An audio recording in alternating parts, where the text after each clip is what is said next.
The great crystal hall of the Zephyrian Council sparkled with blue light as the ancient beings gathered for their monthly meeting. Council leader Vexstar stood at the center podium with his forearms spread wide and his silver eyes scanning the assembled crowd. The air hummed with the translation devices that helped different alien species understand each other during these important talks. Dr. Kalavos walked slowly toward the speaking platform while carrying a heavy metal case. Her green skin showed the stress marks that appeared when Zephyrians felt worried about something important.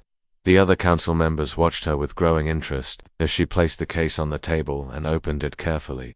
Inside the case lay 3 stone tablets covered with strange symbols that looked nothing like any known writing system in the galaxy. The stones were dark gray and seemed very old, with cracks running through them like spiderwebs. Some of the symbols had been filled with a red substance that looked almost like dried blood. Dr. Voss cleared her throat and began to speak in the slow, careful way that scientists used when presenting new discoveries. She explained that her research team had found these tablets in the ruins of a dead city on the planet Zerion Prime. The city had been empty for thousands of years, but the tablets were hidden deep underground in a vault that took months to open. The translation work had been very difficult because the language was completely unknown. However, after many weeks of study, her team had made progress in understanding what the tablets said.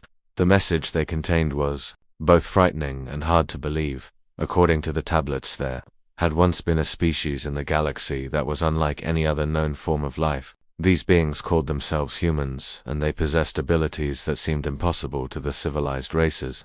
The tablets described humans as creatures who could survive in the deadly radiation zones around dying stars.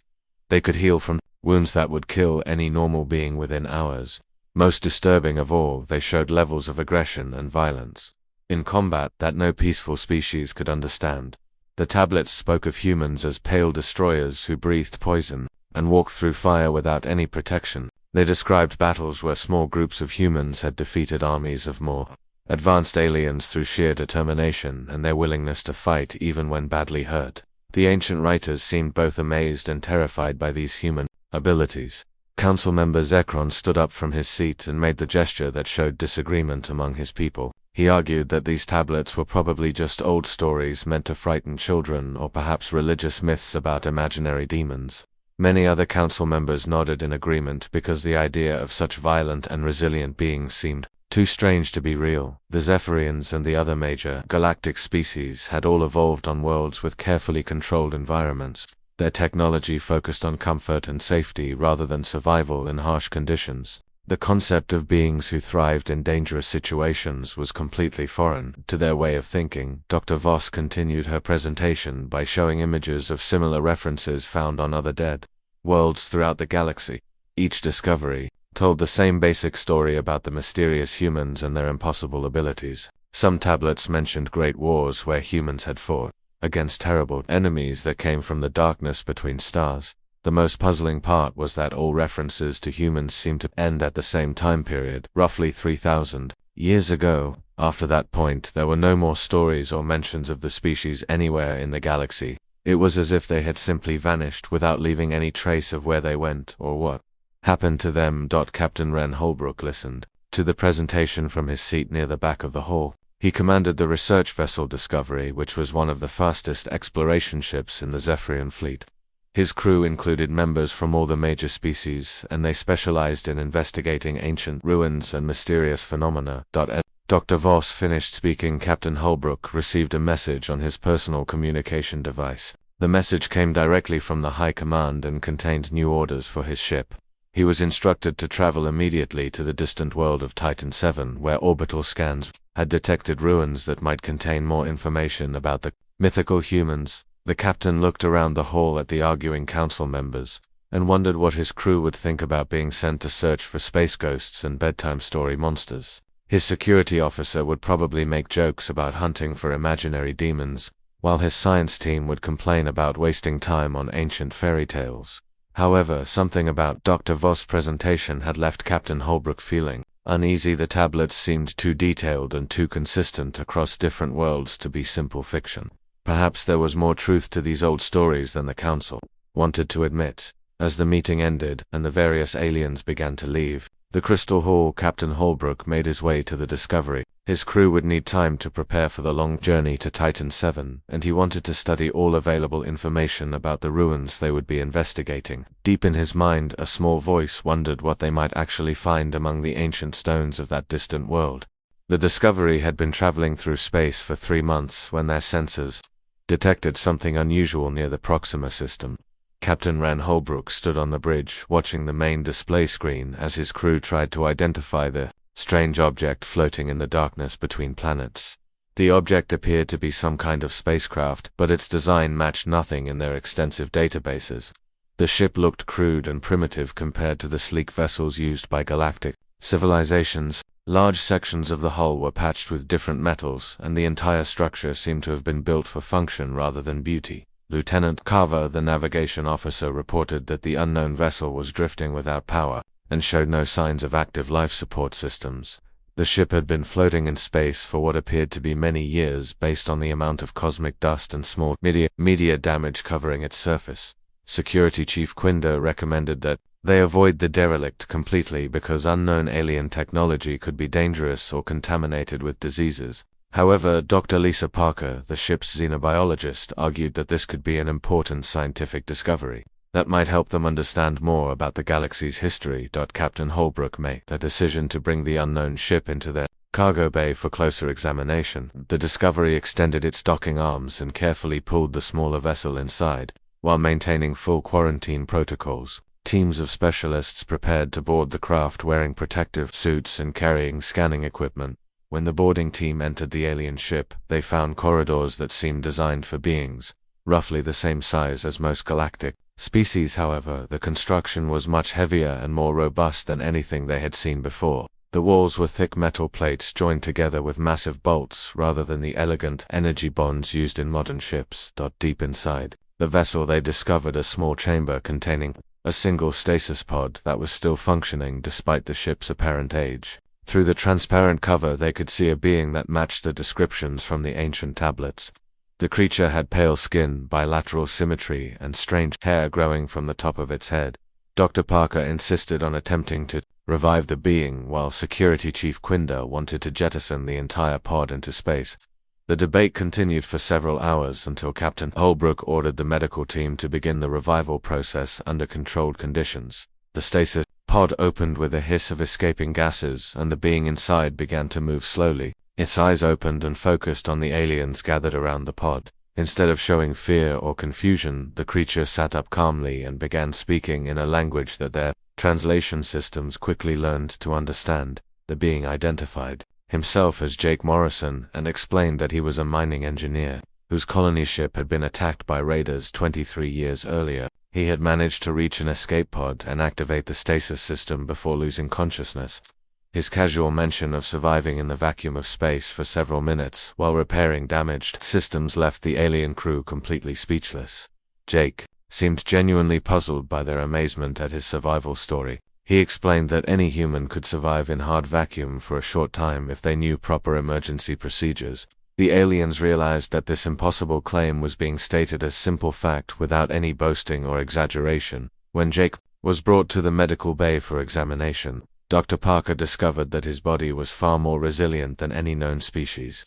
His bones were incredibly dense, his muscles were packed with efficient fibers, and his internal organs seemed designed to function even under extreme stress. Most shocking of all, his healing rate was roughly 10 times faster than normal for galactic standards. The crew watched in amazement as Jake easily lifted storage containers that would normally require mechanical assistance to move. He ate their emergency rations as if they were regular food and slept comfortably in environmental conditions that would stress most species. When asked about these abilities, Jake simply shrugged and said that humans were naturally tough. News of the human discovery spread quickly through the ship's communication systems. Some crew members were fascinated by Jake's presence, while others felt nervous around him. His casual strength and unusual resilience made them realize that the ancient myths had actually understated human capabilities rather than exaggerating them. Jake spent his time learning about the current state of the galaxy and was shocked to discover that humans were considered mythical beings.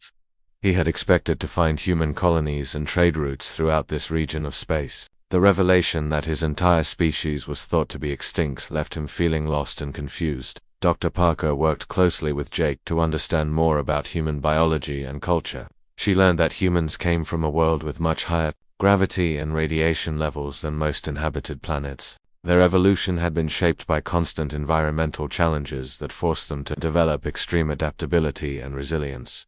The most disturbing discovery was that Jake's colony ship had been traveling toward the galactic core rather than away from it. This suggested that humans were not simply refugees fleeing some disaster but were actively moving toward populated space for unknown reasons. That as the Discovery continued its journey toward Titan VII, the crew struggled to understand what Jake's presence meant for their mission. Were they still searching for ancient myths, or had they stumbled upon something much more significant? The answer to that question would determine not just the fate of their expedition, but possibly the future of the entire galaxy. Captain Holbrook found himself watching Jake carefully and wondering what other surprises the human might reveal. The ancient tablets had described humans as both destroyers and protectors, but they had not explained which role these mysterious beings would play if they ever returned to galactic civilization. Word about the human discovery traveled faster than Captain Holbrook had expected through the galactic communication networks. Within days of their initial report, the Discovery was receiving messages from governments and organizations across known space. Everyone wanted to know more about the mythical being that had supposedly been found alive. The Zephyrian Council sent urgent orders for Captain Holbrook to return immediately to their home world for a full debriefing. The Empire demanded access to study Jake, claiming that any new species fell under their research protocols. The peaceful Eldorians sent worried messages expressing fear that the return of humans might signal the beginning of another age of violence and destruction. Jake found himself at the center of attention that he never wanted and did not understand. He spent hours talking with Dr. Parker and the ship's historian, trying to learn what had happened to his people during the centuries he was in stasis. The more he learned, the more confused and worried he became about his situation. According to the historical records that the aliens possessed, humanity had been involved in a great war thousands of years ago. However, the details of this conflict were missing from most databases, and the few surviving accounts were contradictory and incomplete. Some sources suggested that humans had been destroyed by their enemies, while others claimed they had simply vanished without explanation. Jake began to suspect that the truth about human history was more complicated than the simple extinction story that most aliens believed. His colony ship had been well equipped and heading toward galactic civilization rather than fleeing from it. This suggested that at least some human populations had survived whatever disaster had befallen their species. During a routine supply stop at Nexus Station, Jake's presence caused immediate chaos among the diverse population of traders, workers, and travelers. The massive space station served as a hub for commercial activity throughout this region of the galaxy, and news traveled quickly through its crowded corridors and markets. Jake's ability to work in the station's contaminated lower levels amaze the maintenance crews who had been struggling with dangerous repair jobs for months. Areas that required expensive protective equipment and limited exposure time were easily accessible to the human, who seemed immune to the various toxins and radiation sources. When a critical component failure threatened to shut down the station's main power grid, Jake volunteered to enter the damaged reactor chamber and make repairs by hand. The engineering staff watched in disbelief as he worked calmly in an environment that would have killed any of them within minutes. The successful repair made Jake a legend among the working-class aliens who had never seen anyone display such casual disregard for physical danger. However, his growing reputation also attracted unwanted attention from criminal organizations that saw profit in capturing and studying such an unusual being. The Void Syndicate was one of the most powerful criminal groups in the galaxy, and they specialized in acquiring rare items and beings for wealthy collectors. When their agents learned about the human on Nexus Station, they immediately began planning an operation to capture Jake and sell him to the highest bidder. The attack came without warning as the Discovery was preparing to leave the station. Syndicate boarding ships attached themselves to the hull, and armed criminals forced their way through the airlocks. The initial assault team consisted of 20 heavily armed aliens from various species, all equipped with military-grade weapons. An armored Captain Holbrook ordered his crew to defensive positions while calling for station security assistance.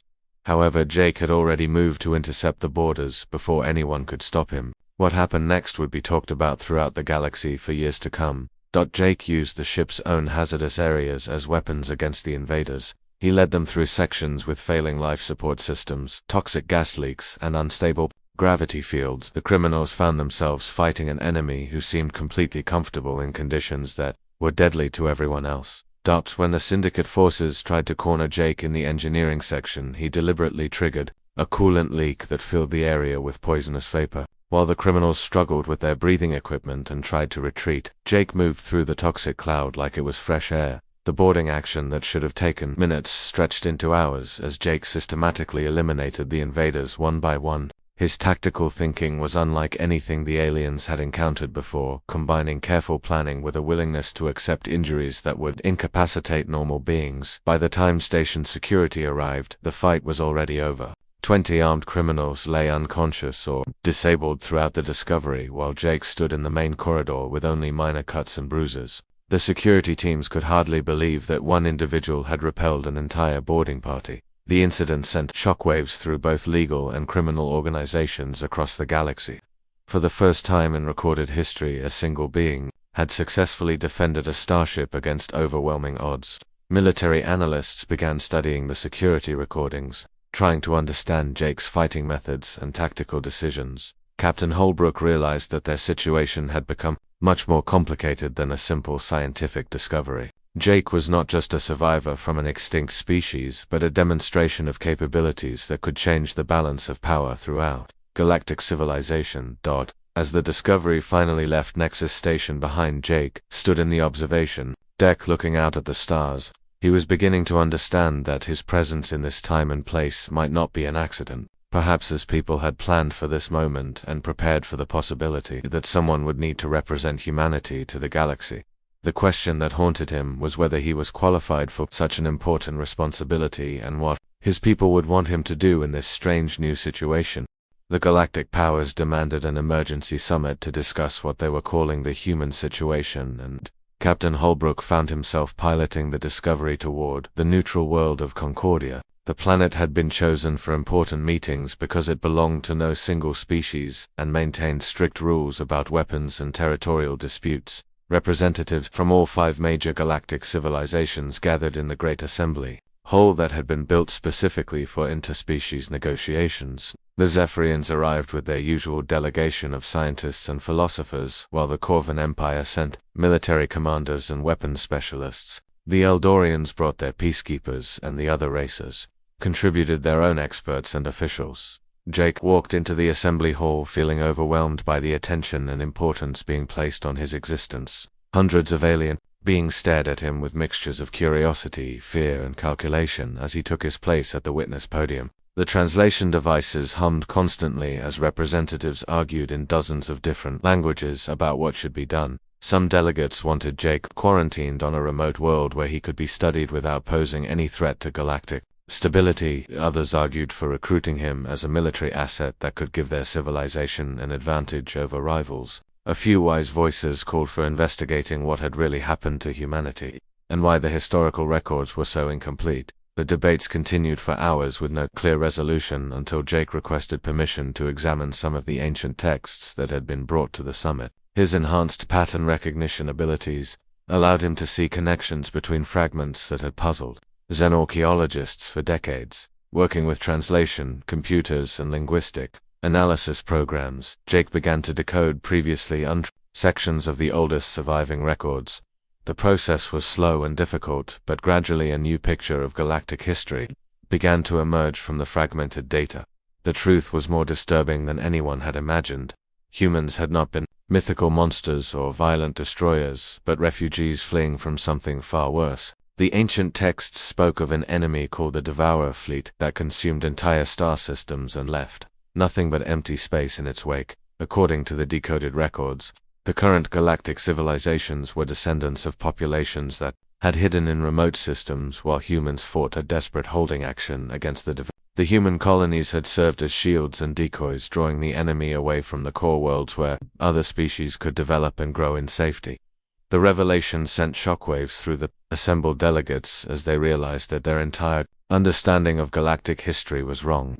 Far from being the aggressors, humans had been the defenders who sacrificed themselves to protect civilizations they had never even met. Jake felt a mixture of pride and sadness as he learned about his people's heroic last stand. However, his emotions were interrupted by an urgent message from the galactic monitoring stations positioned at the edge of known space. Deep space sensors had detected massive energy signatures that matched descriptions found in the oldest surviving records. The Devourer fleet was returning, and it was heading directly toward the core worlds where billions of beings lived in peaceful ignorance of the ancient threat. The enemy had apparently spent thousands of years growing stronger, while the galaxy had forgotten that such dangers even existed. Panic spread through the summit as military advisors tried to calculate how much time they had before the Devourers reached populated systems. The most optimistic estimates gave them less than 2 years to prepare defenses against an enemy that had already proven capable of defeating humanity at the height of their power. Jake listened to the fearful discussions and desperate planning sessions with growing determination. He might be the only human left in the galaxy, but he carried the genetic memories and instincts of a species that had fought the Devourers before. Perhaps those inherited traits could provide insights that would help the current civilizations survive. When Jake volunteered to lead a reconnaissance mission to gather intelligence about the returning enemy, the assembled delegates responded with everything from gratitude to horror. Some argued that sending the only known human into danger was foolish, while others claimed that his unique heritage made him the logical choice for such a mission. The debate was settled when Jake pointed out that if his ancestors had fought this enemy before, then maybe their experience and knowledge could be accessed through him. The galactic military leaders had no other options and no time to develop alternative strategies. Captain Holbrook volunteered to command the reconnaissance mission, while Dr. Parker insisted on joining the expedition to study any biological aspects of the Devourer technology. A small crew of the galaxy's best military minds and scientists was assembled to support what everyone knew was essentially a suicide mission. As the Discovery prepared for departure, Jake stood in his quarters, looking at the few personal items he had brought from his original ship. The mining tools and equipment that he had thought were simple survival gear now seemed like they might have deeper significance. Perhaps his presence in this time and place was not an accident, but part of a plan that his people had set in motion. Long ago, the reconnaissance fleet left Concordia with the hopes and fears of the entire galaxy riding on their mission. They were heading into the darkness between stars to face an enemy that had defeated the most resilient species in galactic history. The only advantage they had was the knowledge that humans had fought the Devourers before, and the hope that Jake could somehow access that ancient experience. That as the ships jumped into hyperspace toward the galactic rim, Jake felt the weight of responsibility settling on his shoulders. He was no longer just a mining engineer who had been found drifting in space, but humanity's last representative in a galaxy that was about to face its greatest test. The reconnaissance fleet reached the outer system where the Devourer fleet had first been detected after 2 weeks of travel through the empty regions beyond galactic civilization.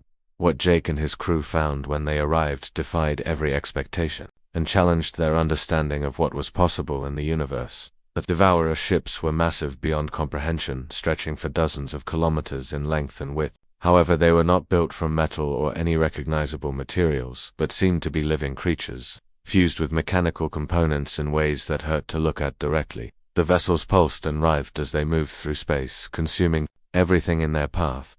Captain Holbrook ordered the Discovery to maintain maximum distance while their sensors tried to gather useful intelligence about the enemy fleet. The readings they collected made no sense according to known physics, as the Devourer ships appeared to be creating dead zones around themselves where normal spacetime stopped functioning properly. Dr. Parker worked frantically with her analysis equipment, trying to understand how the enemy technology functioned. The biomechanical fusion seemed to give the Devourers incredible adaptability, as their ships could reconfigure themselves to counter any weapon or tactic used against them. Each vessel was essentially a living laboratory that learned from every encounter. Jake stood on the bridge, watching the enemy fleet and feeling something stirring in the deepest parts of his mind. Images and sensations that were not his own began to surface as genetic memories inherited from countless generations of humans who had fought these creatures. The knowledge was fragmented and painful, but it contained insights that could not be gained any other way. The reconnaissance mission nearly ended in disaster when a scout probe they had deployed was detected by the enemy fleet. 3 Devourer ships immediately changed course and began pursuing the Discovery at speeds that should have been impossible for vessels of their size. Captain Holbrook ordered emergency evasive maneuvers while preparing to jump to hyperspace. However, the enemy ships began generating some kind of interference field that prevented the Discovery from activating its hyperdrive. Jake realized that they were trapped in normal space with the Devourers closing rapidly and no apparent means of escape. The situation called for desperate measures that only someone with human instincts would consider. Jake convinced Captain Holbrook to pilot their ship directly into a nearby asteroid field that was being torn apart by gravitational forces from a collapsing star. The region was so dangerous that even their own navigation computers refused to plot a safe course through the cosmic debris and radiation storms. Taking manual control of the ship, Jake used his enhanced spatial reasoning and radiation resistance to navigate through hazards that would have killed any other pilot. He guided the Discovery between chunks of radioactive rock while exposed to energy levels that overloaded their shielding systems and left him as the only crew member who could function normally. The pursuing Devourer ships tried to follow, but their massive size and complex biomechanical systems made them vulnerable to the chaotic environment. Jake watched through the viewports as the enemy vessels were battered by asteroid impacts and radiation bursts that their adaptation systems could not counter quickly enough. The pursuit was finally lost when Jake piloted the Discovery through the gravity well of the collapsing star, using the intense gravitational forces to slingshot them away from the asteroid field at tremendous speed. The maneuver required precise timing and a willingness to accept radiation exposure that would have been fatal to any other species. During their escape, the Discovery's sensors managed to collect crucial data about the Devourer fleet, including information about their technology, adaptation, processes, and movement patterns. However, the most important discovery came from Jake's genetic memories, which had been triggered by direct exposure to the enemy presence. Jake learned that humanity's disappearance from the galaxy had not been a defeat, but a strategic withdrawal. His people had launched a massive exodus into dark space, drawing the Devourer fleet away from populated systems and beginning a running battle that had lasted for 3,000 years. Scattered human populations were still out there fighting to keep the galaxy safe. The mining equipment aboard Jake's original ship was revealed to be camouflage terraforming technology, designed to create defensive positions and supply bases. His presence in this region of space was not accidental but part of a carefully planned operation to prepare the galaxy for the Devourer's inevitable return. As the Discovery limped back toward galactic civilization with damaged systems and an exhausted crew, Jake began to understand the true scope of his people's sacrifice. For 3 millennia, humans had been fighting a losing battle in the darkness between stars,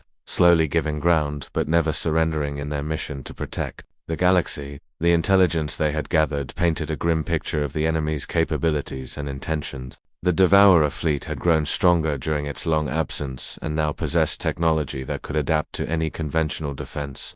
Traditional military thinking would be useless against an enemy that learned from every weapon used against it. However, Jake's inherited memories suggested that humans had developed unconventional tactics specifically designed to fight the Devourers. Instead of relying on superior technology or firepower, they had learned to use the galaxy's own hazardous phenomena as weapons and to fight in ways that prevented the enemy from adapting effectively.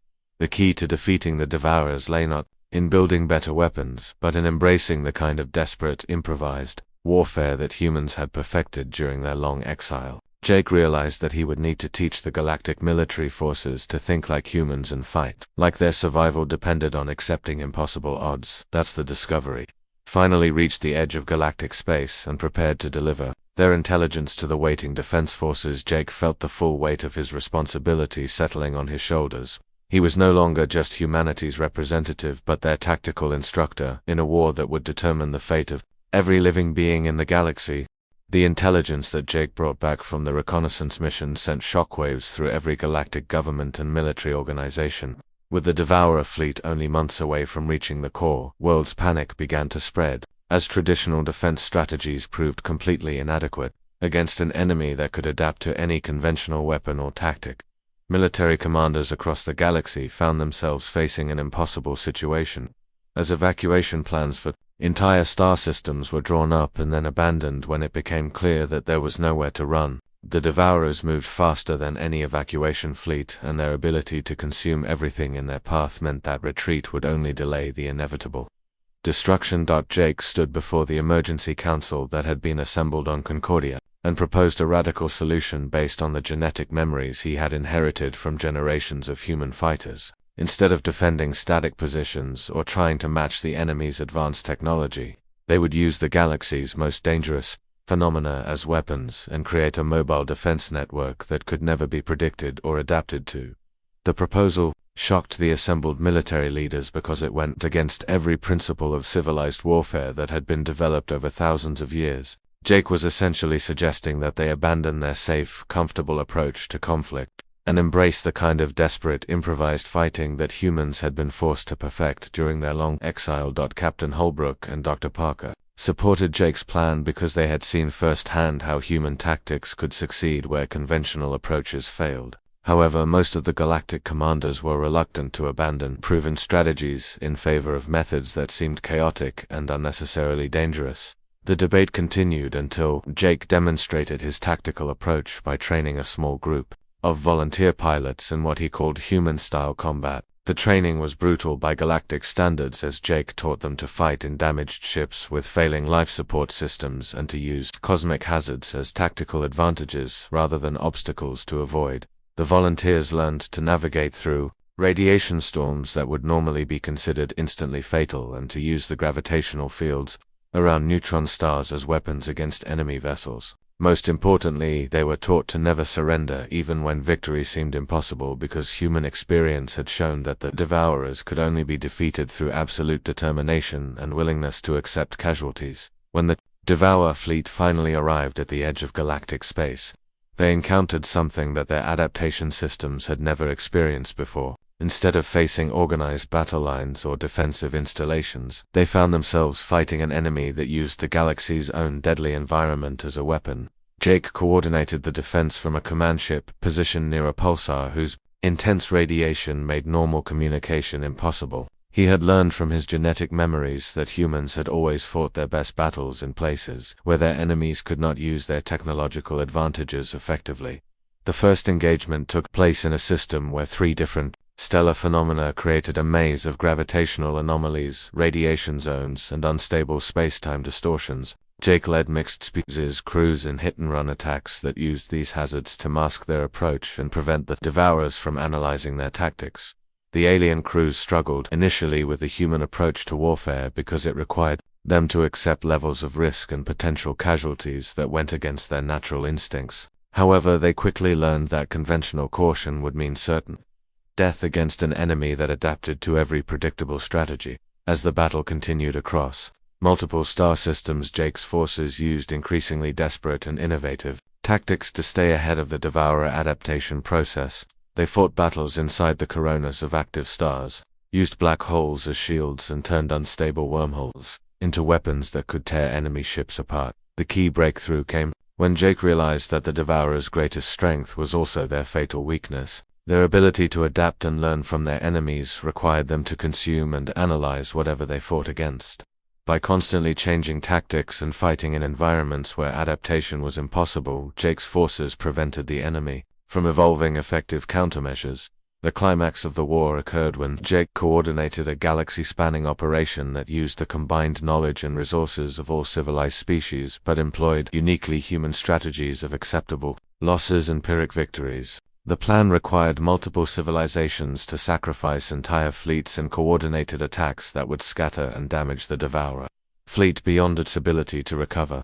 The final battle lasted for days as human-trained crews fought desperate actions throughout the galaxy using every weapon and environmental hazard they could find. The cost was enormous, with thousands of ships lost and entire star systems left uninhabitable, but the strategy succeeded in breaking the Devourer fleet's cohesion and forcing them to retreat. In the aftermath of the victory, Jake received a transmission that changed everything he thought he knew about his situation. The message came from the surviving human fleets that had been fighting in dark space for 3,000 years, and it brought news that humanity was finally coming home. The transmission revealed that Jake's awakening and the timing of the Devourer return had not been coincidental but part of a carefully orchestrated plan that had been set in motion millennia ago. Human leaders had known that the enemy would eventually return, and had spent centuries preparing for this moment.